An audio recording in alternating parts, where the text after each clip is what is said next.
How to fix preparing automatic error on your screen. Hey everyone, welcome back to the channel. In this tutorial, I'm going to show you guys how you can easily fix your automatic startup repair. But before getting started, don't forget to hit the like button down below and subscribe to the channel.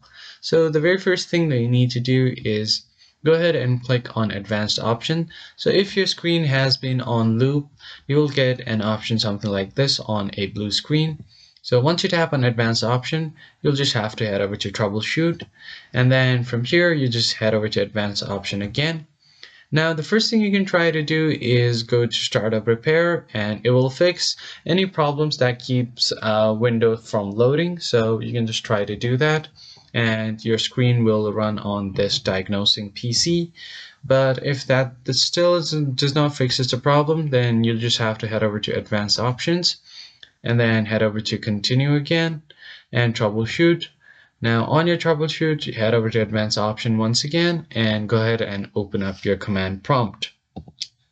Once your command prompt is open, the first command that you are going to write here is sfc and then space, then type in slash and then type scan now like this. Now hit enter.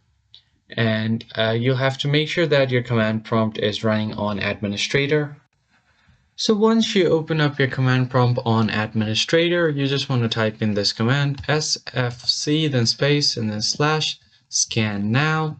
Hit enter, and it will begin scanning of your system. And if there are any corrupted files that are causing trouble on your Windows that stops it from loading, then it will completely fix the problem. So just wait for the verification to be complete. Now once the scan is complete, you can try to run another command. As you can see, it did not find any integrity violations, so I'm good to go. And if it says the same on your screen, then you can just go ahead and continue with your options. So you can just go ahead and tap on continue and your PC will run normally. So that's pretty much it, guys. I hope you found this tutorial helpful.